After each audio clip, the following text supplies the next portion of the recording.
You are entering the cosmos.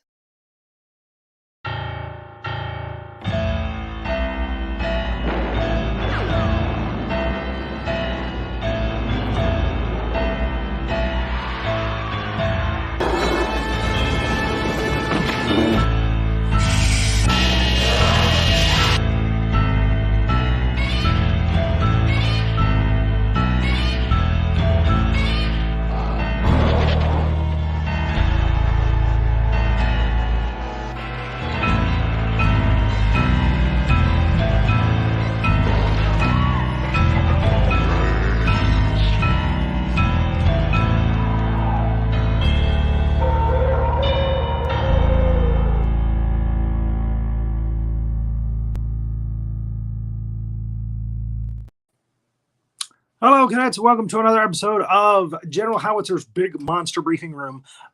We are going to tackle a classic today, the last of the Universal Titan monsters, the Gill Man, the creature from the Black Lagoon. But first, let me bring up my able-bodied assistant, Major Hazzard, Miss Millie Hazzard. Hello, General. It's an honor to serve and to see you tonight. Thank you very much for our cadets for joining us. We appreciate all of you. What have you got behind you there?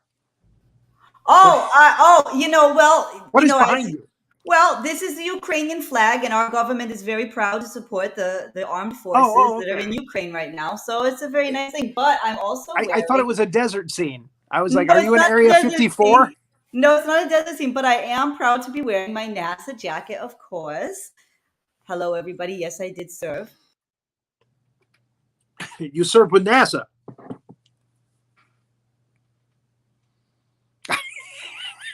And you just disappeared on me. I disappeared because I have to change my name tags. Discuss amongst yourselves as I change my name. You don't have your name tag on, so you. Oh, okay. All right.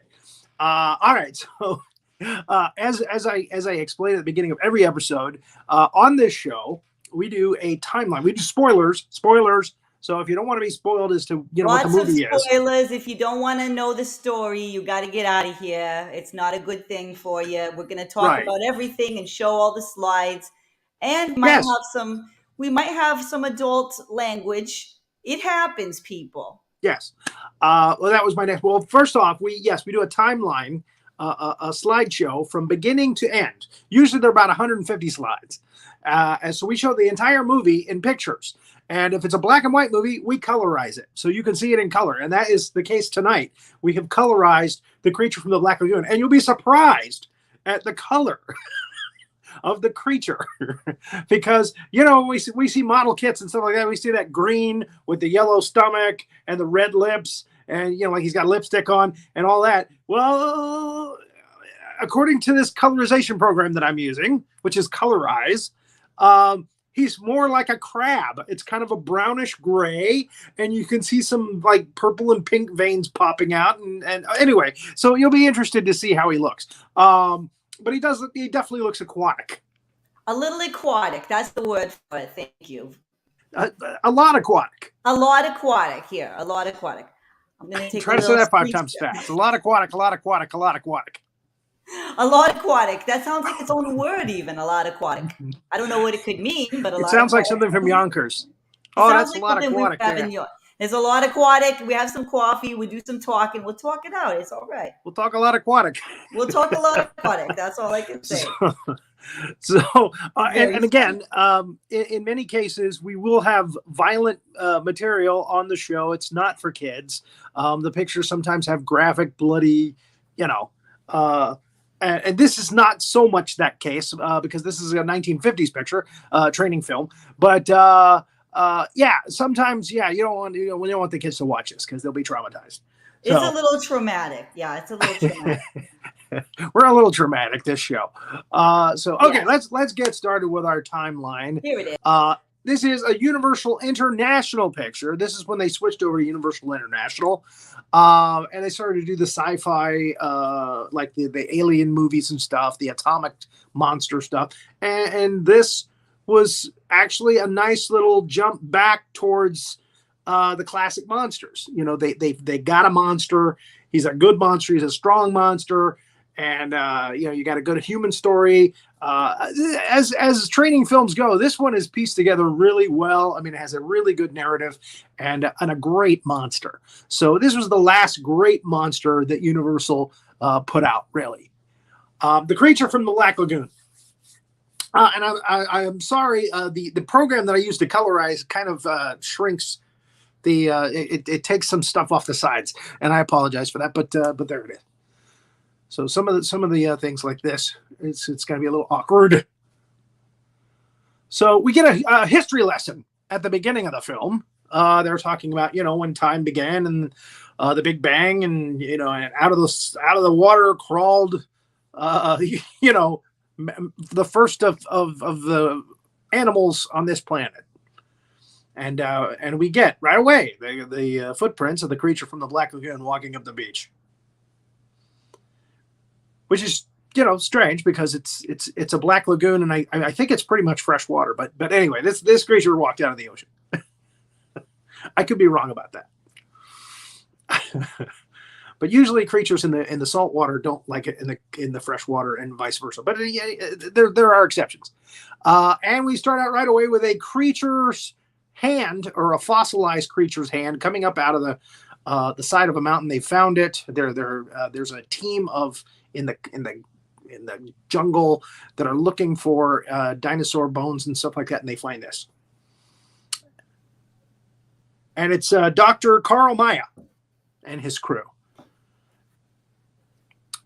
That's a pretty neat hat there. I like that hat there. I think you would look good in that hat. It's a very distinguished hat, General. You might want to look into something like that.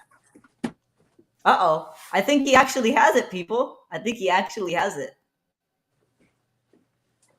Uh-oh. All right. So anyway, he's all prepared. I knew it.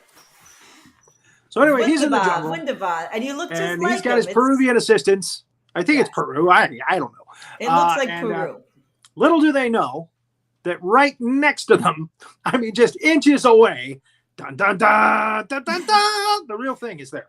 It's right there. It's hunkering down. So anyway, I just got that hat yesterday. I wanted to show it off. That was a beautiful hat, General.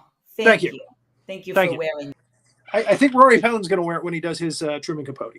Oh, that would be so perfect. It looks very Capote. And maybe I'll do some Truman Capote here now. I just want to say that the creature from the Black Lagoon is a very nasty, slimy creature. It's incredible. I'm reading a book about Truman Capote right now. Are you? Yes, that's a very beautiful rendition of how he sounds. He's my favorite author. Wait a minute, I can do better than that. He's my favorite author. It doesn't get any better than Truman. I forgot the glasses. Yeah, that's so. Anyway, I just want to say that if you're going to the Congo, you just got to be careful of those creatures. And it's like, he's always kind of stroking himself a little bit too. That's the way Rich Little does it. Gosh darn it. So anyway, there you go. Carl Maya. This one. I have more fun on the show when we don't have guests. I'm sorry. I hate to. Oh, don't say it. It's all. They're all good. It's all good in its own way. They are, but I can cut loose a little more when I don't have a guest on the show. That's true. You can you have more room to play. We were supposed to have a guest on the show today, and never got back to me. So anyway, that's all right. That's all right. Well, we are our own built-in guests at all times. We have built-in fun. We do what we do with or without guests. Yes, we just keep going. So he shows the pictures of the creature's hand, and he's actually brought one with him. He's brought a copy of it with him, but which I think he should have showed him on the boat. But anyway, he shows a picture to David Reed, which was one of his star students, I guess. And now he is a famous paleontologist, aquatic guy. Anyway, he knows a lot about this stuff. So they decide, well, you're going a little too fast. They decide they're gonna go ahead and make a trip. They're gonna fund a trip. The guy in the blonde hair he's the money man. He's Mark Williams, and he's the money guy. He gets the money from investors and stuff to do these kind of trips, these kind of expeditions. So while they're talking about that, Back at the camp in the Congo or in the jungle, the creature is attacking the two guys that were left behind. And he comes into the tent, of course. Now, here's an interesting thing. And again, this is the first time we've seen this in color. The creature's hand looks bloody red in that right picture there, where he puts his hand over the guy's face. Kind of cool. But yeah, I mean, these two guys are no match for the creature from the Black Lagoon. And of course, we don't get to see the creature just yet. Just his hand. Just his claw. Now, amazingly, they knock over a lamp early on, but the lamp doesn't burn the tent down, which is amazing. Because usually in these films, when a lamp is knocked over, there's a reason for it, and it burns everything up. But there it is. So they're on the Rita, which is piloted by Captain Lucas, and they're going up the river, up the Black Lagoon, towards the camp there. All of them, and here we have Kay, Julie Adams. Oh my God, I had such a crush on her when I first saw this film when I was younger. She is a great leading actress for these kind of training films. She's got a great scream. She's a great scream queen, and just looks good. By gosh. And the blonde says, is that damn brunette gone yet? So here they are going up the Congo. I think it's the Congo. I don't know where the hell it is. There's that hat again. That's Lucas there on the right. He's kind of grubby and grimy, and he deals in drugs, which we're going to find out later in the film. I forgot the name of the drug that it was, though. It's like cocaine for fish. But anyway, we'll get to that when we get to it. So they have to take a smaller boat up to the camp. And when they get to the camp, they find the two guys dead in the tent. And oh, by the way, they leave Kay out by the water. You stay here.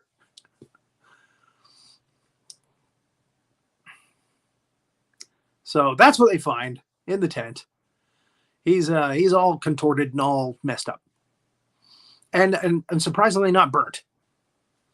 And Kay's outside. She's just standing there like a bump on a log next to the water. And what she doesn't realize is that the creature is reaching up. His claw is reaching up there, and then they call her over. Hey, Kay! And it's so funny. It's almost like the creature almost does one of those. I'm like, oh, I almost had her. And she's wearing ballet shoes. I'm not sure about that. Why? There it is. It's a creature like, which is kind of funny when you think about it. So the next couple of weeks, they're looking for pieces of the creature. All they could find was the hand. There's no other pieces of the creature anywhere. No bones. So they're a little upset about that. Because, they spent big money for this expedition, and they've got bupkis up to this point. So they decide, hey, let's go down the river where this, back in the old days, and this is David's theory, all of the stuff from this valley ran down into the river, into the Black Lagoon. And so we might find some more pieces of this skeleton down at the bottom of the Black Lagoon. Sounds fair enough. So they start heading down towards the basin of the Black Lagoon. And that's where David makes his move. And Kay is, by gosh, happy about it. The one who's not happy about it is Mark, who comes out with a spear gun. Not happy at all, because he likes Kay. And he was hoping that Kay would go for him. So now we got a little love triangle going on. Bring a little tension. They go down to look for those bones. Mark and Dave. And something about this movie that's very underrated, and especially so now that we can see it in color, is the underwater photography.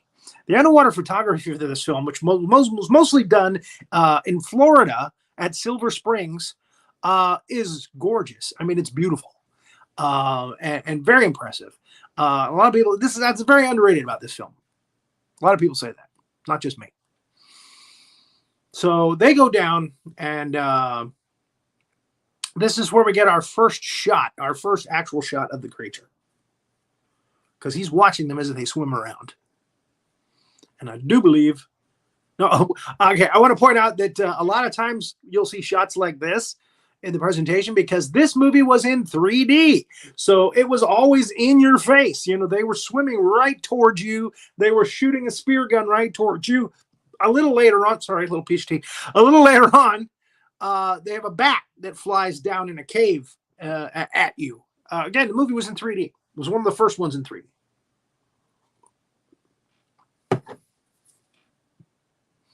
And there's the first shot of the creature. And again, he's kind of a brownish, greenish, olive green, brown creature, but you can see like little veins and stuff on him, you know, in purple and red. Kind of an interesting coloring of this creature. But that's the first shot we get of the creature. And that's when audiences first really got to see the creature from the Black Lagoon. And so now these guys are picking up little pieces off the bottom of the floor bed.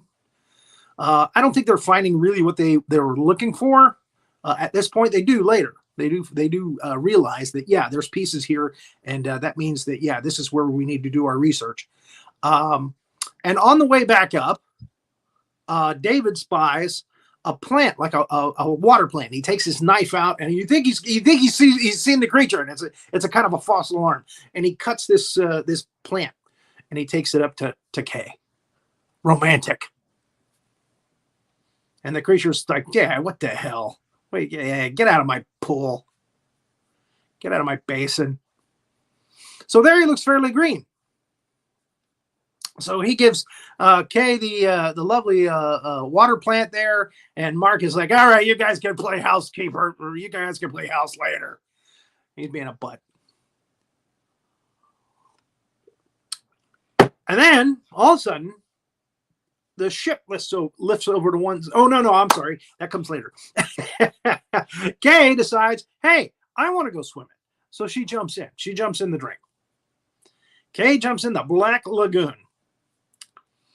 In this lovely Versace, I don't know if it's Versace or not. I'm sure it was a famous swimsuit at that time. And the creature is watching. And man, is he watching. He's like, I like. What did you bring, Daddy? I like. So he's swimming up underneath her. Very creepy vibe here. He's just swimming up underneath her, and he's getting close, but he's not touching. And it's just kind of a really creepy vibe here. And this is, kind of the precursor to, like Jaws, and, the creepiness of that. There's a nice shot of him underwater. By the way, the creature was played underwater by Rico Browning, who was a famous swimmer at the time. And one of the things he was famous for was being the creature from the Black Lagoon and in the underwater scenes. I think it was an actor, a stuntman named Ben Chapman that played the creature above ground or above water on the ground. For no apparent reason, she's doing like this aquatic ballet now. I don't know where it came from. Hazzard, how do you feel about that? I think that she's sort of, enjoying her life, and it's showing her this free spirit, and that she's just, having a good time. And it's also just enticing the creature a little bit more. I do think he's getting more enticed to do something. Well, that would imply that she knows he's there. He's not there. She doesn't know he's there. But for the training film purposes, to show you what movements would attract the attention of such a creature, you see? There were no porpoises in this film. If you do these type of movements under the water, you may attract the attention of the creature from the Black Lagoon. That's what we're supposed to gather from this situation, from this scene of the training film. Okay, I see. Okay, yeah. So, but she doesn't know the creature's there. She's about to find out. No, she does not know, but it's just to exemplify what you should not do when you're in the lagoon. Because he's doing a little goochie right now on her ankle. There's the noises. There's the noises we all tune in for. It's the peach tea coming out. There was no peach tea involved in that noise at all. Well, the previous sip of it in your system now. It's in your veins, General. That implies that there's something else in this peach tea. No, the peach tea itself could be pretty, could have a chemical in it. I'm not a chemist, but I can look into it for you. So Lucas looks out and he realizes she's like a mile away from the boat. He's like, hey, you're going out too far. And the creature's like, hey, she's fine. Leave her alone. That's what it looks like he's saying there, don't you think? Exactly. Sorry, I was doing my own tea, so. Well, okay. We like to hear your noises, too. There's a lot of noises going on this show. The creature they noises. tune in for your noises, too. Can you do? That's true. Thank you. Can you, like our friend Rory Penland, maybe give the cadets an impression of how the creature sounds? I don't have a tin can with me. You need a tin can to make it sound perfect. That's pretty accurate. That's about what it sounds like. I love the sound of the creature, by the way. It's one of my favorite creature sounns. He's very endearing, I think. He's very passionate about what he does. That's him under the water. That's blowing bubbles.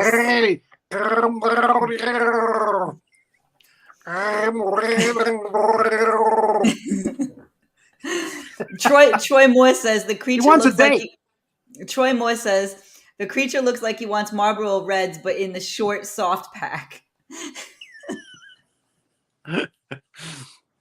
Okay, duly noted, Troy. Thank you. So anyway, the ship lifts up. It's a very accurate and detailed description. I agree. Just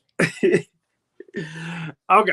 Just when she gets aboard the ship, it lifts over one side, and they found that they've got something in the net.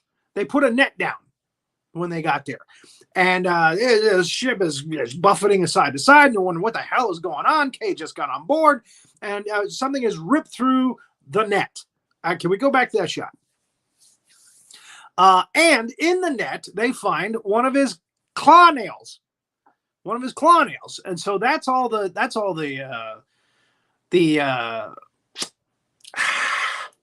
gah! I hate it when I do it, when I can't finish a sentence. That's my monster.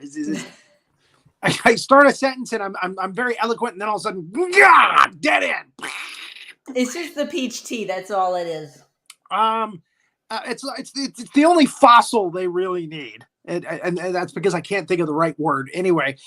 Because it's there. They've got the actual nail. I mean, the living nail, or it was live just a few seconds ago.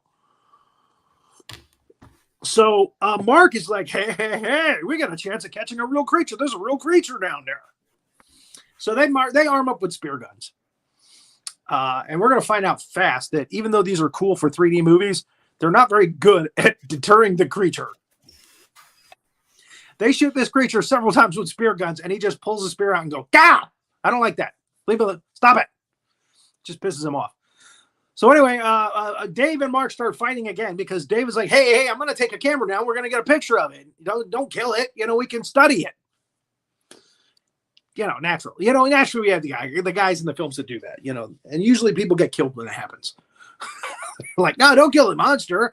He could be a nice monster. Maybe he's just afraid. Just makes me crazy. So they go down, and Dave is all about the camera, and Mark is all about the spear gun. And they're looking around. They're trying to see the creature, and sure enough, the first one to spot him is Mark. Mark spots the creature first. So he goes after him. And there's a creature trying to hide in the gunk and the weed, the Black Lagoon weed. So Mark goes after him, and he shoots a spear at him, and it shoots him in 3D.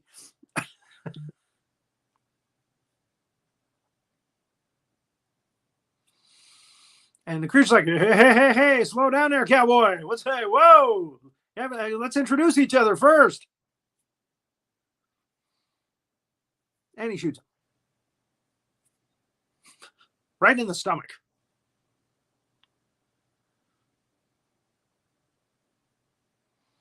And the creature goes down to the bottom, pulls the spear out. No, actually, he shoots him in the side. That's right. He shoots him in the stomach the second time. Another time. And they're fighting again. Why are you trying to kill it? I got a picture of it. And then they go into the cabin and they develop the pictures, and he didn't get a picture of it. It was like, I was sure I had it in my lens. And did you take the lens cap off? Don't you hate when that happens? Yeah, see, he just got seaweed or lakeweed, black lagoon weed. So now they got to go back down again because they did. Not only did they not kill it, they didn't get a picture of it, and they can't leave now. They've got to get some kind of evidence of this creature before they go back. What is a Facebook user there saying?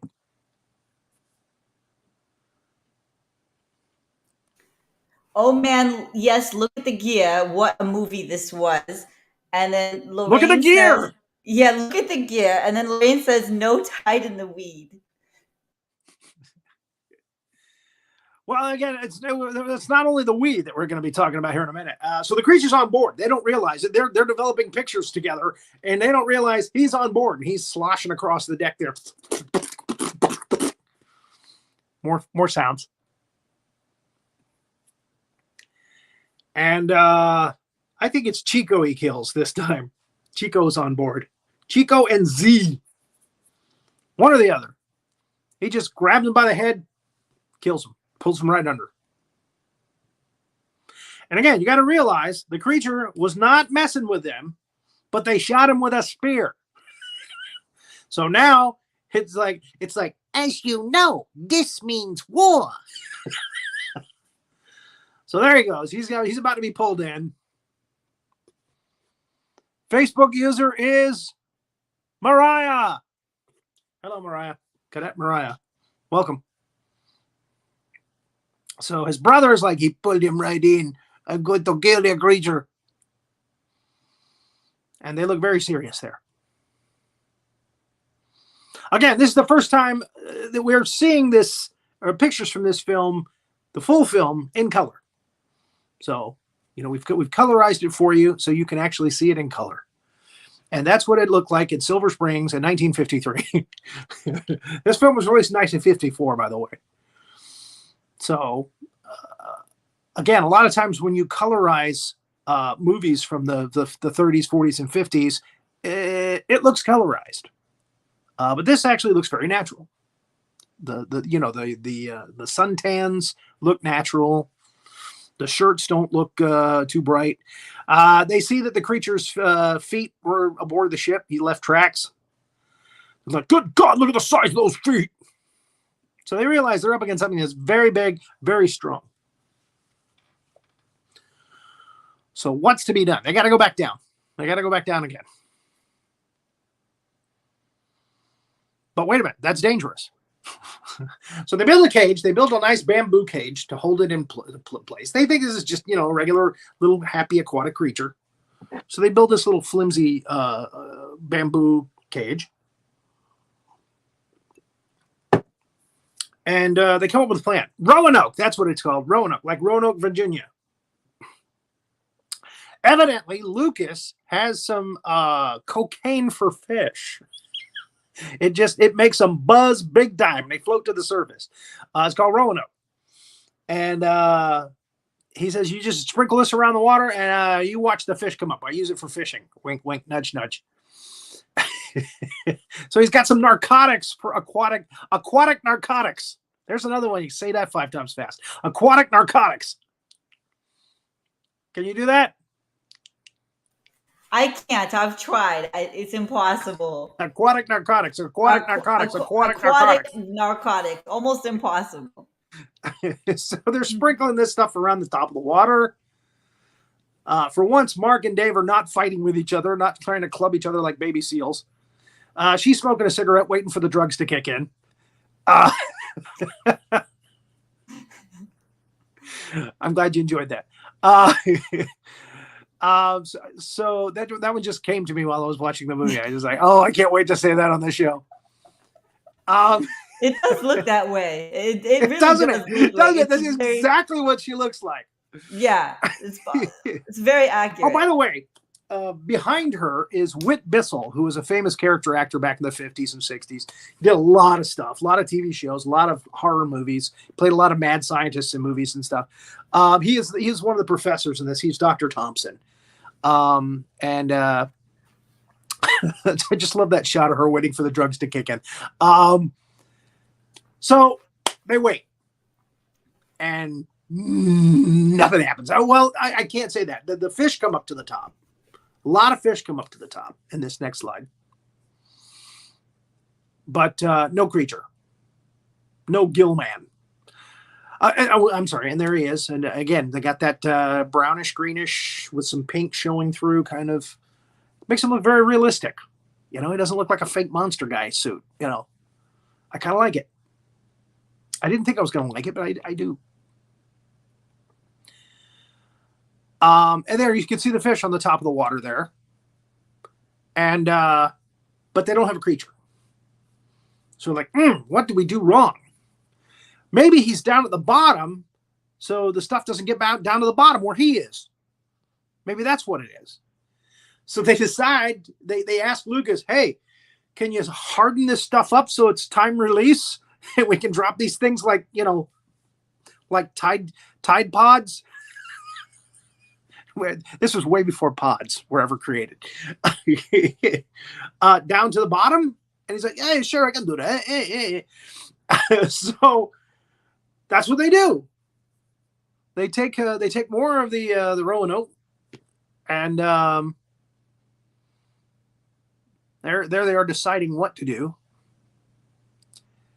And Mark and Dave go back out in the boat again. In the next slide, I think. Yeah. And he's dropping these things like tablets, like toilet tablets. Hey, Culligan, man, down into the water. So now these things are going to get to the bottom of the water where the creature is hiding down in the Black Lagoon, at the bottom of the Black Lagoon, and it's gonna stone him out. He's going to freak out. He's going to have a little acid trip. So they're waiting again. It's nighttime now, and the creature, kind of groggy, it climbs up to the ship, the side of the ship. Look, his face is all red. He's tripping, and they're looking at each other. Hey, I like you too. And again, she's preoccupied watching her man. And then all of a sudden she realizes, she looks over her shoulder, she realizes the creature's there. And here's where we get a great scream. And the creature knocks the lamp and then jumps back into the water. He doesn't like lights. So he crashes that the lantern that's hanging off the side of the ship there. That's what he was interested in, evidently. I mean, and her. But he crashes that and jumps back in the water. So they get out the searchlight on the side of the ship. There's a little searchlight. And they go, hey, look around. Let's see if we can see him. And this is where we get the money shot, as I call it, of the creature. There's the searchlight. We get the money shots of the creature next to the bank of the river or the Black Lagoon. There they are. Again, you see how he's mostly green, but he's got some kind of like pinkish red showing through. It's kind of freaky, like a crab, like a lobster. And he dives down under the water in that point. So, hey, Dave and Mark go right to that spot. That's like when you're out in the swamp and you see a moccasin, which is a very poisonous snake. And it goes under the water. Hey, let's go where that snake was. That very poisonous snake was. And there they are. They don't know how nasty this creature is going to hurt them, but there they are. So they go, this is where he was. Guy, he's got to go. So let's dive underneath and see what we see. And they find an opening to an underground cavern, which is just off the shore there. And there's Dave coming up into the cavern. This is the creature's cavern, I like to call it.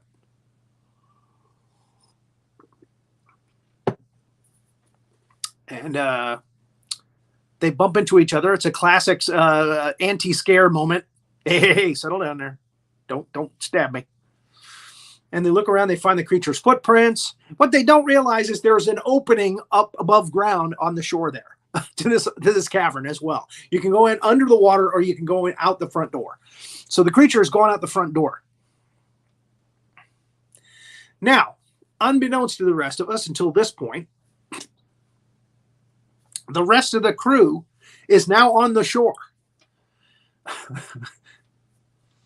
So the creature goes right for Kay, of course. That's what he wants. But he's kind of moving slow, and his gills are moving. It's the Roanoke. The Roanoke's working on him. She turns and sees him, screams. We get another great scream. He gets attacked by Chico's brother, I guess, Z, and the creature, crushes his head. That's a very creature move. He'll put both of his claws on both sides of your head and just crush. Just implode your head.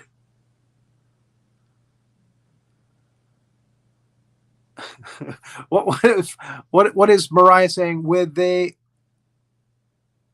their sexy short shorts. Sexy short. Yeah. Who wears short shorts? Kay wears short shorts. Jamie Bennett, welcome. I saw this movie in 3D. Yes, we talked about that. The funny stuff that they do in this movie just for the 3D. The harpoons coming at you, the bat coming down, them swimming towards you, that kind of thing. So there is the classic creature movie, crushes his head, and that's it. Game over. And again, remember, he's zonked on narcotics. So he picks up Kay, but he's wore himself out. So he just collapses, which is lucky for Kay. And she's fighting him, which is good. If a guy tries to run off with you, make off with you, fight him. They show up, and again, the doctor is there, Dr. Thompson there. He says, oh, he's dead. But they got the creature. So now they've got the evidence that Mark wants. They've got an actual creature, and they put him in the bamboo thing. Hey, everybody. Dr. Nick Rivera is here. And that is the bamboo cage that we saw earlier. There he is, in the bamboo cage, loosely tied together with some string. Yeah, that's going to hold him. So she doesn't look too impressed. She's like, I think he's going to get out of there. That's the look I'm getting from her. But Mark is happy. Mark's got his creature, and it's contained. So let's all go to bed. Let Dr. Thompson watch over him. And of course, Dr. Thompson smoking a pipe. He's falling asleep. The creature's like, hey. He's falling asleep, isn't he? So we know the creature's going to bust out. And then Kay comes in. Hi, I changed my shirt again. She does change her outfits a lot in this. for being on a an expedition like this, she changes a lot. So it's like, oh, hey, Kay, how you? Oh, the creature's out, and that's about how fast it happens. Yeah.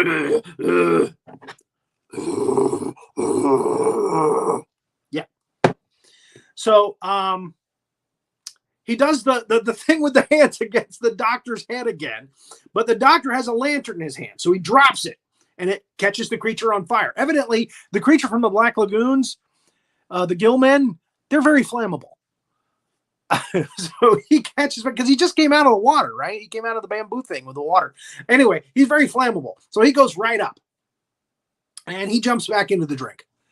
And evidently, he didn't burn long enough to really hurt himself, because when we see the creature later, he looks fine. Doctor, not so much. Dr. Thompson, he's all bandaged up. And they say, you know what? If infection doesn't set in, he's got a slim chance. So they're going to try to get him back to safety.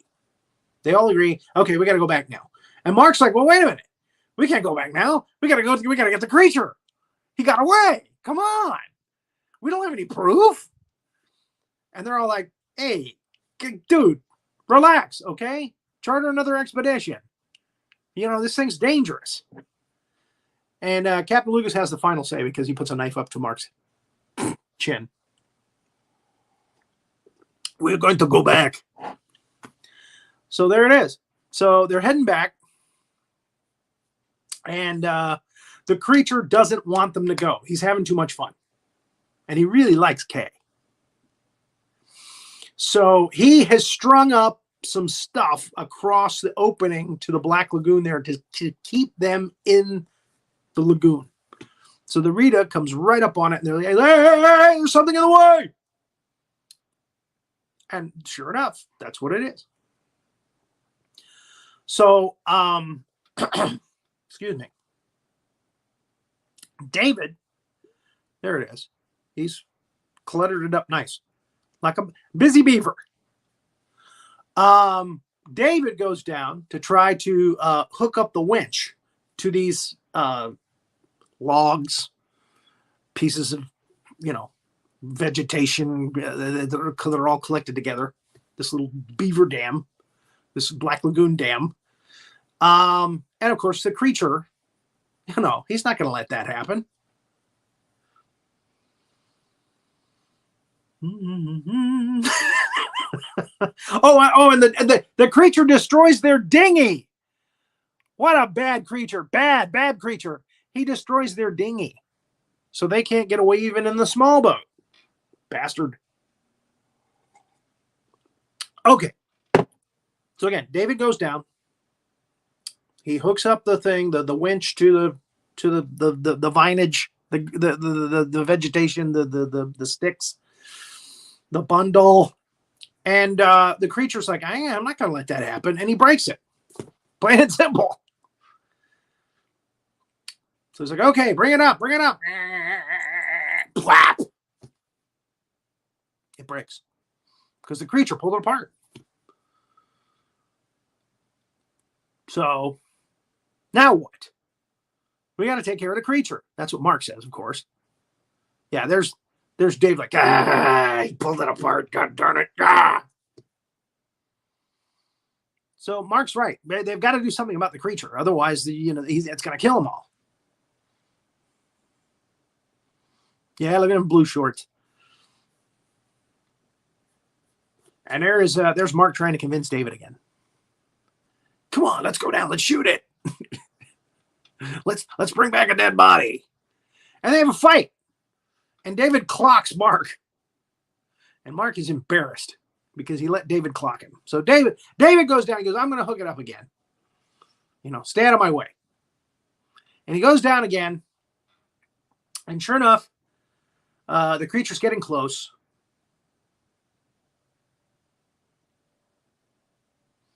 Yeah, he doesn't want him leaving. The creature gets close, and a spear goes by David, and he turns around, and it's Mark, and he's like, "What the, dude?" And Mark is like, "It's not me. I'm trying to kill the creature." And sure enough, the creature's there, and he gets him again. This time, he gets him in the stomach with the spear, but the creature just pulled it right out like it didn't even faze him. So, very strong creature.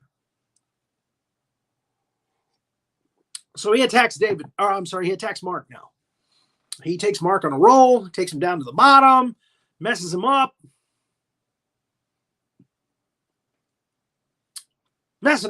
Just messing him up. Ouch. Yes. He's banging him against the rocks down there. Yep. Mark is a goner. But he saved David. And Mark floats to the top. Kay reacts. And, they're like, what are we going to do? What are we going to do? And he's like, I don't know. We're going to all end up like Mark. Oh, sorry. Did I say that? Bah. That was my bad. Sorry. I swear to God, that happens in the movie. He actually does say that. We're going to end up like Mark. They all go, he does that. David, relax, dude. But he says, hey, do you have any of that Roanoke left? And he's like, well, not enough. He's like, well, maybe if we can just use it up close, spray him. I could put it in a spray bottle and spray him like a mosquito or something. and then I can keep them away. You know, if we can knock them out long enough for us to get out, you know, that might work. So they mix up the Roanoke with a little water, and they're putting it in a spray bottle, when all of a sudden the doctor, who's up in his bed, sees the creature's hand coming through the porthole. He does a nice little Abbott and Costello move there. Kay screams, ah! The guys are like, yeah, get out of here, you. Like they're shooing a cat away. Get off of there. What's wrong with you? So Mark goes down again. And again, here we go with the 3D. He sprays a white cloud at you in 3D. Ooh, it's a white cloud. I gotta say, as 3D movies go, this is probably the most ineffective use of 3D in any movie that came out. Jaws 3 in 3D, much better. Much better use of 3D. Okay, so there's a great shot of the creature. He's getting close to Mark. Getting close to David. David sprays him with a little Roanoke. Sprays him again. 3 times the creature gets hit. He's peekaboo. See him there? Peekaboo. Sprays him again. 3rd time. And he's able to get the cable around the bundle of sticks there. You know, the trees. So they're pulling it up. And again, the creature comes up on board the ship. The Roanoke has slowed him down, but it hasn't stopped him yet. So this is a great shot of the creature coming at Kay. They're all, you know, looking over the front of the boat, so they're not paying attention. Yes. Yes, Jonathan 7, in color. So another great scream from Kay just before he yanks her and pulls her off the boat.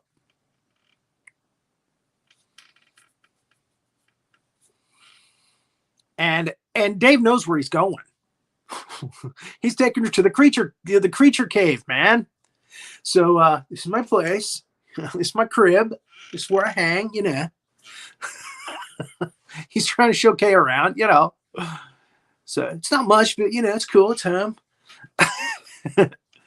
And here comes Dave with the spear gun. These things haven't worked so far yet in this movie. There's the bat. The bat that comes at you in 3D. That was probably the best part of the 3D of this movie, was the bat coming at you. That's my guess. That probably made people laugh after it happened. And that's what happens. After the 3D effect, we're like, oh, we laugh. Oh. I think 1952, House of Wax with Vincent Price, they did 3D. I bet that was an interesting movie in 3D. I've never seen it in 3D, but I bet that was an interesting movie in 3D. So here you go. Now look at this. Kay is lying on a stone. Does this look like a trap or what? You know the creature's going to pop out somewhere. He's just laid the bait out. He knows how to do this works. So he has laid a trap for David right now, right here. And sure enough, he comes up out of the water there. He comes after them. The first thing he goes for is the spear gun. He breaks it. So now, Dave only has the knife on his side. So he tries to stab the creature in the neck. The creature picks him above the head. Kay is like, oh my God, he's going to be squashed. He's going to be killed. And hey, we forgot. There's a front door to the creature crib. Yeah, the rest of the guys in the boat, they say, hey, we got guns. They just blast him. They blast him. And it works. They're shooting him. At one point, Mark is like, no, just let him go. Let him go. I'm sorry, Dave. Dave's just let him go. You know, poor thing. He's dying. Come on. You shot him up pretty good. So, yeah, the creature goes out the front door. He walks towards the water. They follow after him because, you know, it's a train wreck. You got to go watch. So they're watching as he, you know, makes his way into the lagoon. And he slowly and sadly makes his way into the lagoon and falls in. And there's the reaction shot. And then he's floating. He's just floating to the top. This is every goldfish I've ever had right here. Just floating to the top. Do we know that he's dead, General? I mean, we didn't actually see him totally dead. The last time we see him, he's walking into the water. It's a little suspicious to me. Well, you see him floating to the top. And of course, that might be the Roanoke. Yeah, that's true. Okay. Because they did make 2 more of these films. The Revenge of the Creature, which is right after this. And then a couple of years after that, The Creature Walks Among Us, where he did go up in flames again, burned up real bad. And then they had to do like special plastic surgery on him, which changed his look. Well, it's like Cadet O'Leary is also asking, is he really dead? So there you go. I don't know. It was a Again, little it could have been a Roanoke. For me, I would want to study the carcass for science. Could have been the narcotics. Yeah, they could have been the narcotics. Yeah, they ended the film too soon. Yeah, but I'm guessing they just wanted to get the hell out of there. We've seen so many people die, and this creature's been so nasty. I don't even want to take a chance that there's another one around here. Let's just get out of here. So, and we get that wonderful fanfare at the end. Dun, dun, dun, dun, dun, dun, dun, dun, dun, dun, dun.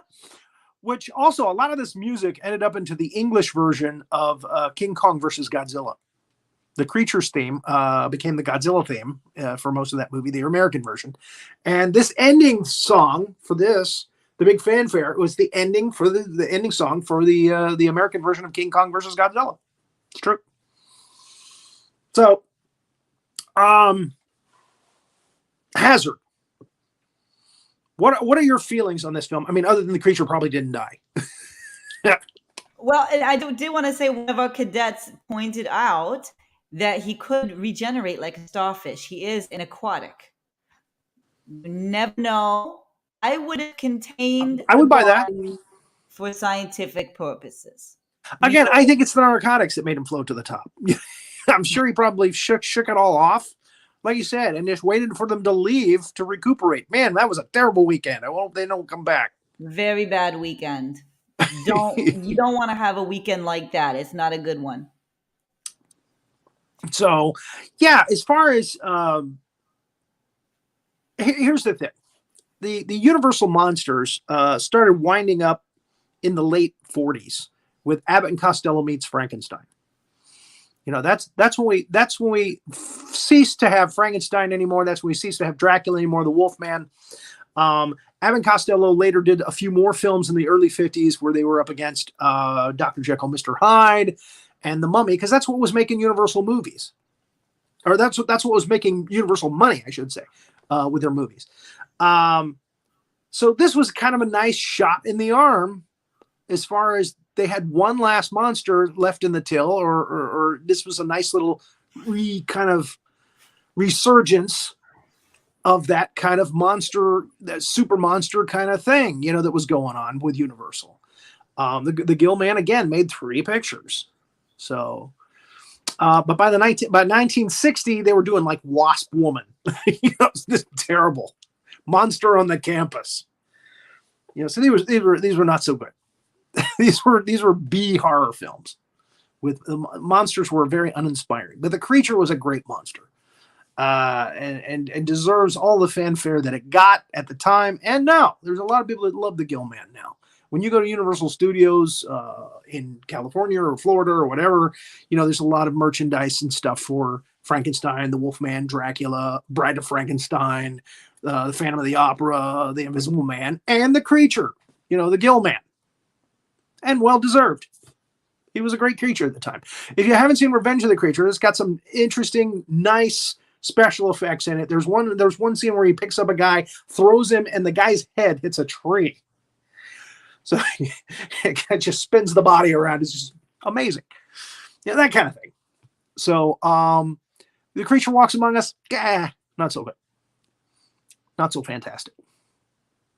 So, but this film was a very good film. And I'm glad we were able to present the pictures to you in color. So you can actually see the whole thing in color and see how many times Kay changed costumes. So again, Richard Carlson was David Reed. Kay was played by Julie Adams. She just passed away a few years ago. She was like 70 something. She was actually very active as an actress up until she passed a couple of years ago. Mark Williams was Richard Denning, who did a lot of TV. Yeah, a fun cast, fun movie. Any other questions from the gallery, from the cadets? No, but we have that who said was amazing. Glad I finally caught you. I think that might be Mariah. And some more thank you. Thank you for watching. Yes, thank you so much for watching, everybody. And tomorrow at 7 p.m. Eastern, we do have Orchid Times with Lily Mae and Linda Rose. And they're going to be discussing a very cool book. If you go to Orchid Times shows on Facebook, you can follow all of their progress.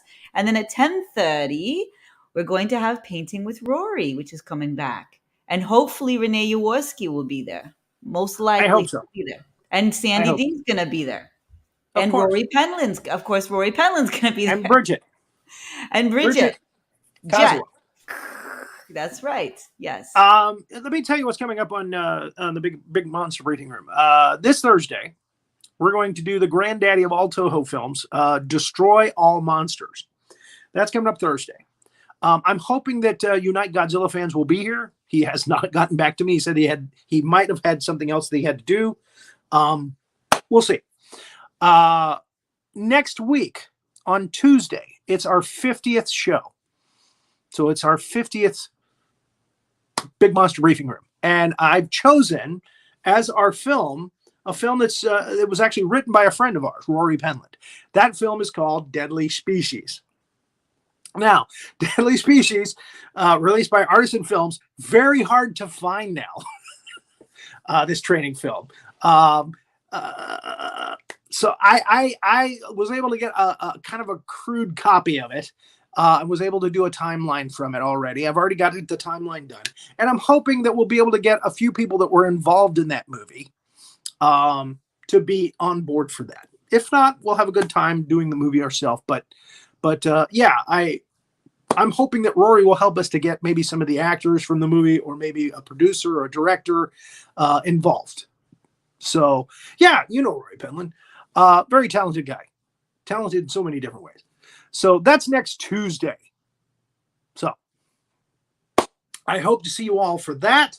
I hope to see you all for this Thursday for Destroy All Monsters, which has Godzilla, Rodan, Mothra, King Peter. All of the big ones. All of the biggest of the big. It's the biggest. It's like the greatest hits of monsters. Yes. This was supposed to be the last one for Toho. It was in 1968. They said, this is going to be the last one because now we're doing Ultraman. We're doing television. Television is our thing now. And they thought they were going to close up the Godzilla series at 1968 with Destroy All Monsters. So this was the big mamu, the big finish. But as it turned out, it made so much money that it kept the series going for another 7 years. And then some. So it's a good movie. It's a really good Toho film. One of the few Toho earlier movies that has a really good human story in it as well. So I hope you'll join us for that. And thank you very much for coming and joining us here in the Big Monster Briefing Room. I am General Lemuel T. Howitzer, retired. This is Major Hazzard, Millie Hazzard, my able-bodied assistant. And keep an eye out for those big monsters out there. We are your last defense, people. We are your last defense. Good night. God help us.